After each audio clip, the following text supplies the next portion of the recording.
And welcome back to the Orangebloods Modcast. I am your host this week, Anwar Richardson, filling in for Jeff Ketchum.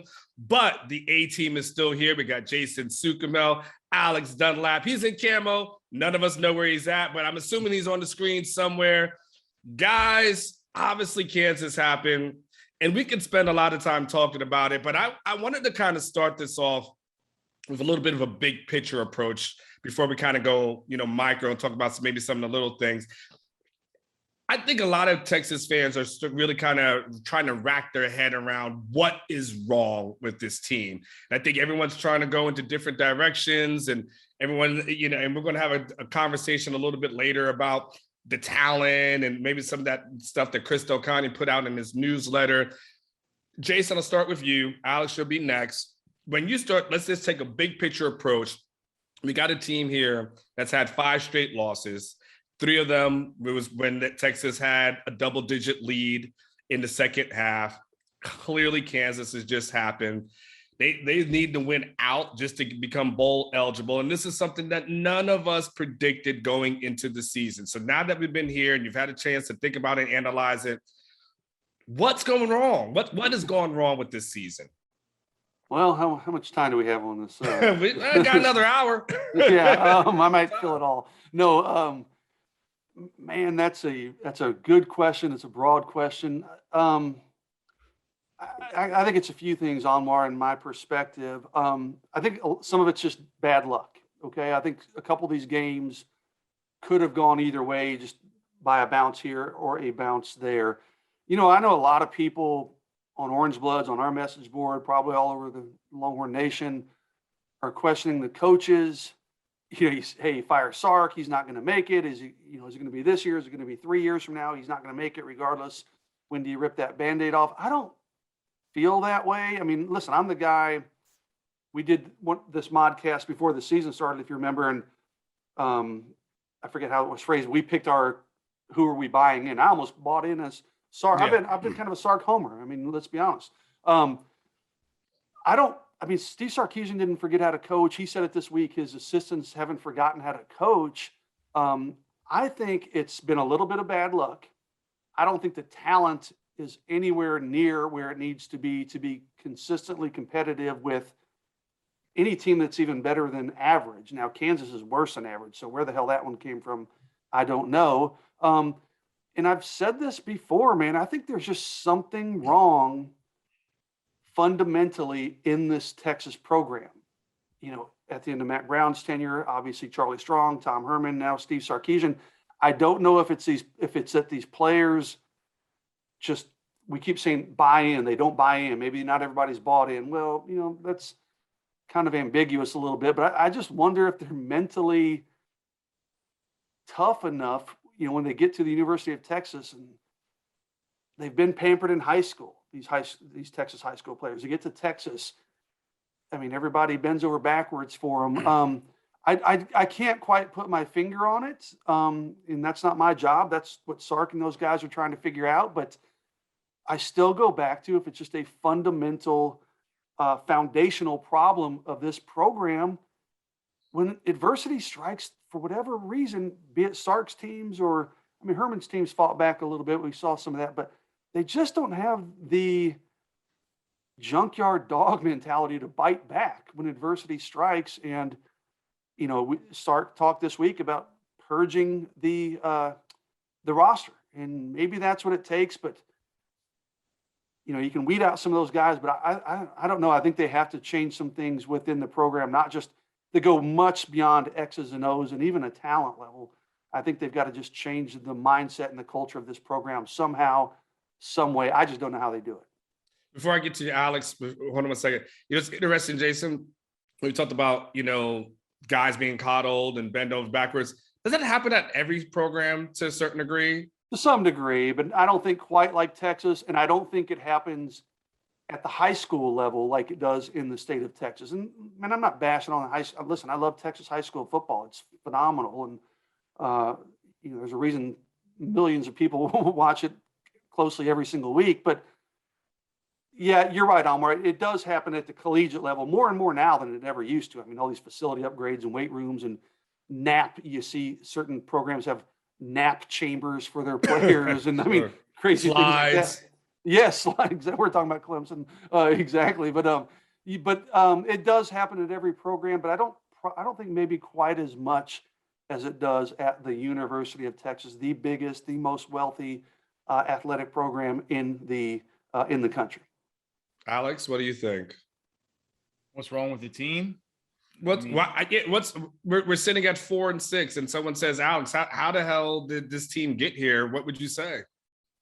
Well, I'd take you back to the Cotton Bowl, and I'd say if Spencer Rattler just wasn't quite as shitty in that game, Texas things could have been different.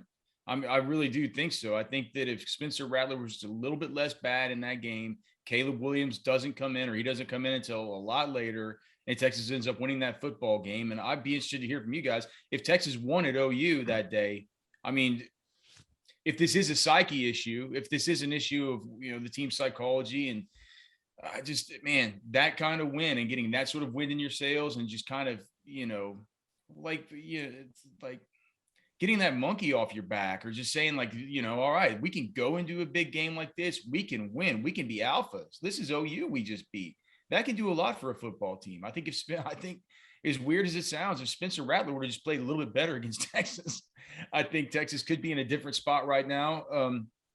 Look, I also think that, you guys don't even need to get me started about the offensive line. I've been waving this red flag for a long time, but it's, there's clear offensive line issues. There's clear defensive issues, as much as there, as much as we've talked about strength and conditioning here with the defensive line and their ability to get their run fits. In recent weeks, it's also been these edges that have done absolutely nothing as far as generating any sort of organic pass rush, are now giving up these blown contains. It really reared its head versus Kansas, how bad these edges are, not only getting to the quarterback, but also in just, you saw with a real option-centric team like this, these guys are giving up blown contains badly. And it made me wonder, why are we seeing so much like where they're just forcing Ray Thornton, number 46, into these games? Why is it that they're just forcing, in these types of games, to not have a guy who's been really good in run support like Anthony Cook? He's been really good at not allowing blown contains. Why do we continue to see, Ovi Ogwofu, who should probably be lined up at that buck end as a guy who they play at the Sam, and they get Anthony Cook off the field, or they take Alfred Collins off the field, who's actually Alfred Collins. If you're looking to contain the edge, he's good at that. As far as in the run game, it's bending the edge and getting to the passer that he's a little bit tougher at. So it seems like the personnel that they've made the decisions to have in there and the rotations they've decided to have in there more recently have been more susceptible on the edges of the defense as far as letting people get outside. And it's totally ironic that it took a team like Kansas coming in here, a team that just everybody knows sucks and that Texas should defeat, but a team like that plays an option-centric game that really exposed some of those flaws. The linebackers, they're having an existential struggle there with the linebackers. We've talked about Luke Brockermeyer this whole time about how, at the second level, when he's moving laterally, he cannot shed blocks. That's been an issue, and a lot of it's Luke Brockermeyer himself has been single-handedly responsible for two of these giant back-breaking runs in the fourth quarters of games that led to Texas defeats. And we've seen over the course of these last few that, finally Luke Brockermeyer's not starting. Jalen Ford is starting. Jalen Ford is playing more snaps. They're mixing in even guys like David Benda, Devin Richardson, some of these types of players to see what they can do at linebacker. Clearly there's an issue at safety. I mean, we were in the second defensive series of this game, guys. And in the second defensive series, they're randomly putting in guys like Jade Barron for Deshaun Jameson at a corner, or, and then they're putting Jameson back in through a series. I'm wondering what's going on with that. It feels just like there's this crisis of personnel on defense. And clearly there's a crisis of something if you give up 57 points at home to Kansas. I mean, can I continue? I mean, I could sit, like Jason said, how long do we have? I could sit here. I don't mean to monologue. I could sit here talking for days about the things that are, the things that are wrong, or the things that we can perceive as being wrong with the program right now. All right. Well, I was going to go. I'm going to switch around my order here for a second. And I'm going to go back to you, Alex. Chris Del Conte put out a newsletter this week, right? And in that, he outlines the attrition that occurred from 2018 into 2019 classes. Now, there's no context to it because he points out Texas, but doesn't actually say what it looks like through everyone else in the conference or in the country. So we don't know if that's the norm. We don't necessarily know at this moment. I guess one of us needs to probably do the research to find it out. Maybe that's something I got. Doesn't that feel like it's right up Ketch's wheelhouse, though? It seems like that is something like the nerdy stat thing that Ketch likes to do. There are 5,000 words about it. Yeah, he does. So, the implication, obviously, when you hear a coach says, my guys haven't forgotten a coach, when you hear the AD say there's been attrition, it seems to point to the players. It seems to point that there's a lack of talent that's on this roster. So, Alex, I'll double back to you and Jason, I'll get to you. And I want to hear not only you think about it also from a recruiting perspective. Do you think talent is the biggest issue or lack of talent facing this Texas team right now? Well, look, man. Yeah, clearly Texas has a talent issue. I mean,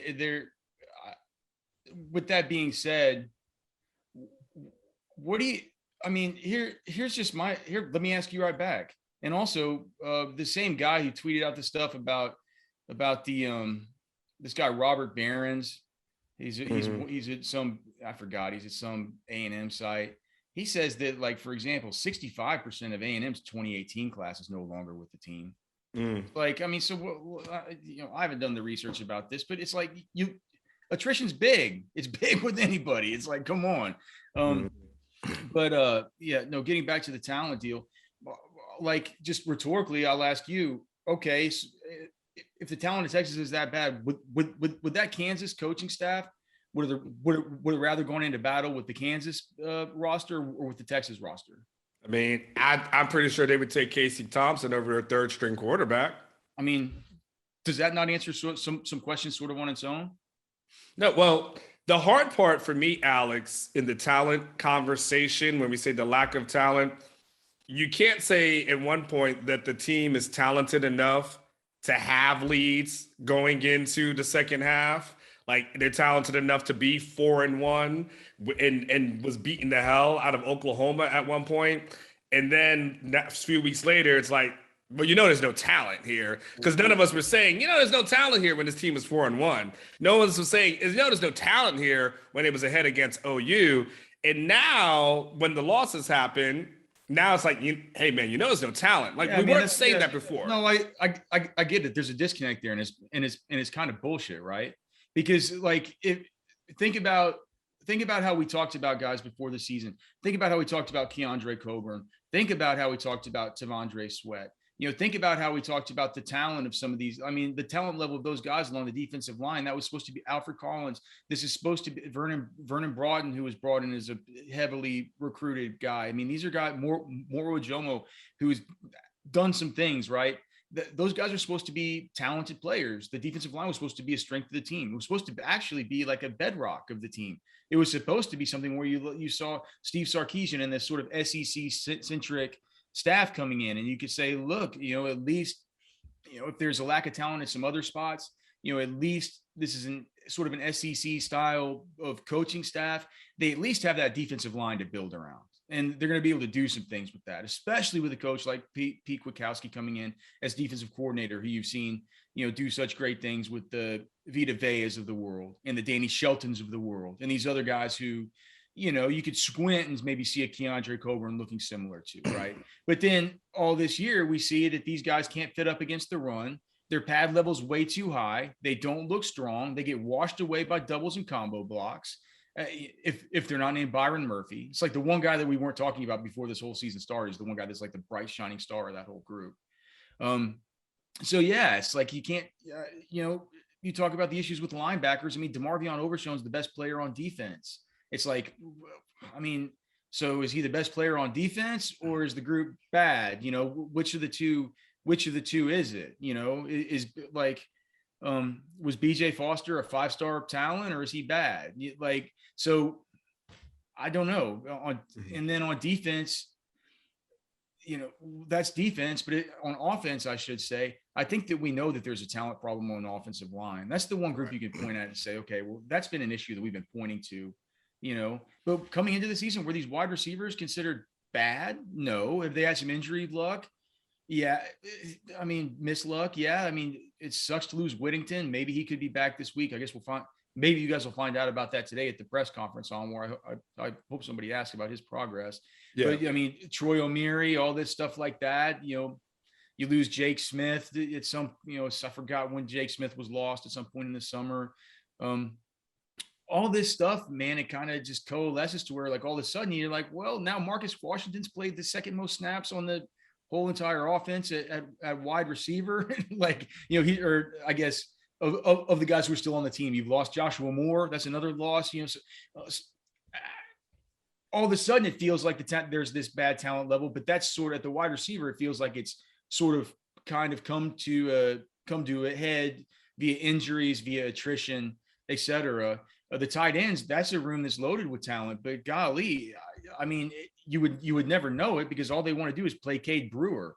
I mean, can you believe that Cade Brewer has played this year 118 snaps split out wide as a wide receiver? He's played 579 snaps this season. His nearest competition is Jared Wiley at 197. These guys who are good young players like Gunnar Helm, Jatavian Sanders, and Juan Davis have played 52, 29, and 23 snaps on offense respectively. So there's talent in that room, but they're playing Cade Brewer for every Cade Brewer played 100% of snaps versus Kansas. He made some good plays, but so it's weird. It's like you said, it's weird. It's a weird thing to do, to point a team and say that there's not talent there. Maybe the talent's not being utilized correctly. I don't know what the best answer is. It's tough, man, because I come from a family of people who were Longhorn fans. I always talked about it. Like my wife was a cheerleader for the Longhorns. Her family's super fans, like her aunts, everybody. They always call me. They know that this is my job and they ask me what the problem is. And I feel so worthless by saying, well, I was like, I mean, I don't know the exact, I can't tell you why they lose to Kansas at home. I can't tell you why this team gives up 57 points at home to the Kansas Jayhawks. It's inexplicable. So I mean, I just think this is people pointing fingers wherever they can without necessarily, having the complete complexity and nuance of the conversation all, wrapped around their minds, because it feels like something that's impossible to wrap your mind around to begin with. Jason, what do you think? I don't even remember what the question was. Talent. It's still there. Is talent the biggest issue? Yeah, I mean, we talked about attrition. At least Connie has talked about that. He's pinpointing that and using that as the, get out of jail free card. So I want to know, what do you think? I think you hit on it right there, Anwar. I think it's a piss poor excuse, a get out of jail free card. You mentioned it. We weren't talking about talent at halftime of the Oklahoma game. It's in the culture. This culture was fine, early in the season. Listen, there is a lack of talent, high-end talent on this roster. And Alex, you laid out the wide receiver issues, and it's kind of mind-boggling when you think about Noah O'Meary and, I hadn't even thought about Jake Smith leaving, but I mean, they're, no disrespect to Marcus Washington, but they're kind of down to almost like a fifth guy in the pecking order at that point, maybe even sixth if you factor in all the guys who have left and are injured. Offensive line, I've said it all year. We talk about the defense, and I think maybe it was on this Modcast, I think a few weeks ago, Ketch was like, 7 players or whatever the number was will play in the NFL. Yeah, you may have guys like that many that get like a unsigned free agent tryout, but those aren't the difference makers. I mean, DeMarvion Overshown's been the 1+ player on this defense. That's it. Xavier Worthy on offense. That's really about it. I mean, Bijan, when he's been healthy early in the season, of course. And then Byron Murphy's been really good on Byron defense. Murphy. Listen, Byron Murphy's been good, Alex, compared to the other defensive linemen. But listen, look at West Virginia's defensive line. can you name any of them? But you know what? They've got probably 5 guys that have more tackles for loss than anybody on the Texas defensive line. I mean, Byron Murphy's he's good for a freshman. He's good compared to the production of the other Texas defensive line. Is he good by standards of every other team in the Big 12 or certainly every other team nationally? Probably not. He's good for a freshman. He's good compared to the other Texas defensive line. I mean, I think we overhype these guys sometime. And I'm with you. I've said for several weeks, hey, Byron Murphy needs to be starting. That guy needs to be playing a bunch, but he's good for a freshman. I'll say it again. He's good compared to the other defensive line. And I'll say that he is finally starting now, which was good to see. But not that the defense get any better with him there as a starter. I mean, they lost to Kansas. Right. But my bottom line takeaway, Almar, is this is not a talented enough roster. I mean, the NFL draft certainly reflects that over the last, whatever it is, 6, 7, 8 years. I mean, it's kind of an embarrassment for Texas, the lack of draft numbers they've had compared to some other programs, even middle tier programs. But I do think the whole, hey, we don't have our guys in. We don't have the talent.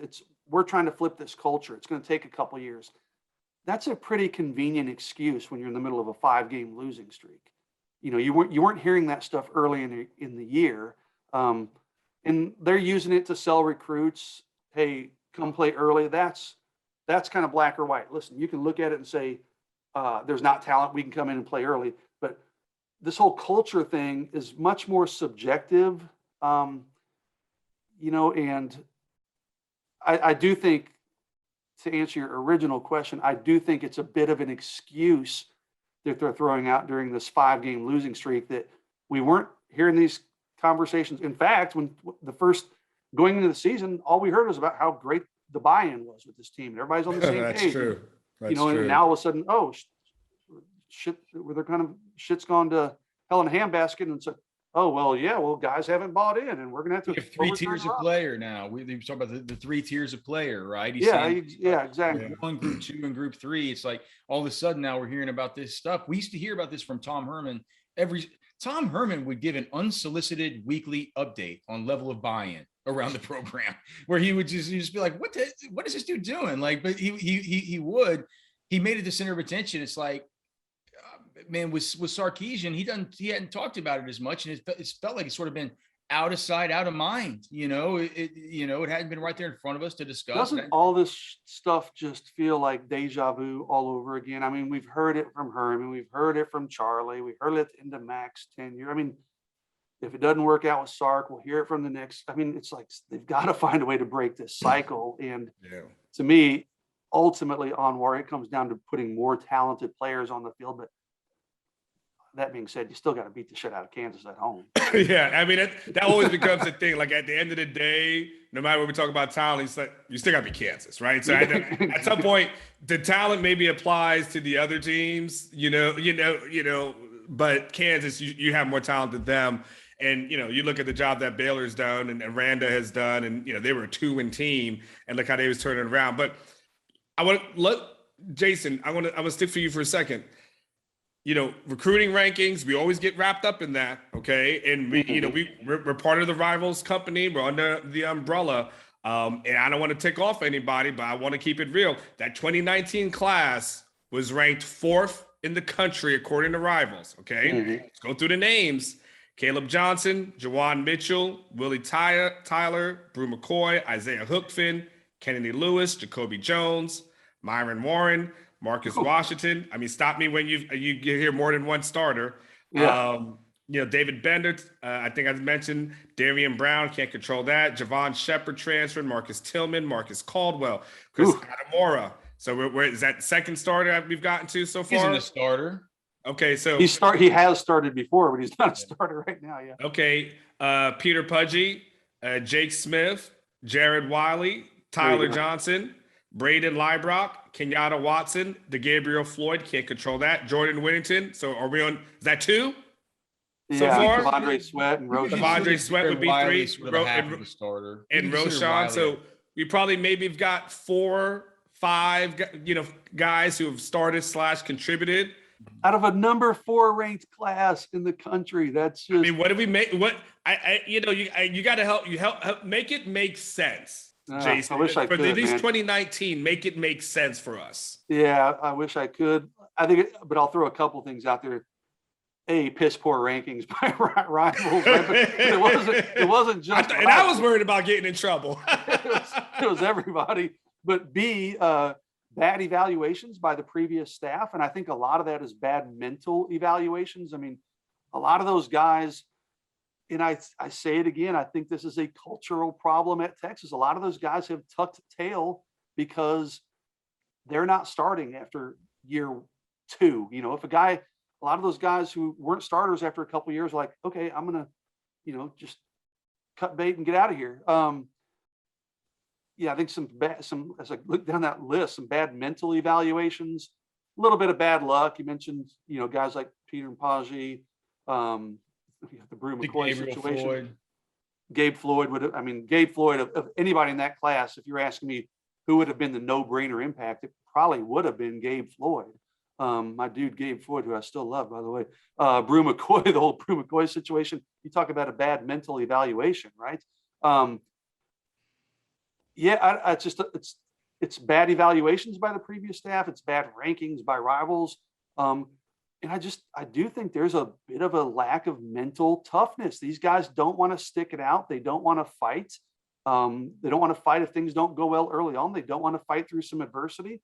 And maybe that carries over to what we're seeing on the field a little bit. The guys that have stuck around, they just can't battle through adversity. And we're seeing that in the way of attrition. You going back to your earlier question on where you mentioned Del Conte's email or whatever it was, his newsletter, talking about the attrition. And that would be a good case study to compare Texas's attrition to, let's say, and I know, Alex, you mentioned A&M, but I'm thinking more along programs like Alabama, in Oklahoma, programs in Georgia, programs that have been consistently good for the last 4 or 5 years. I would be interested to hear how those numbers compare.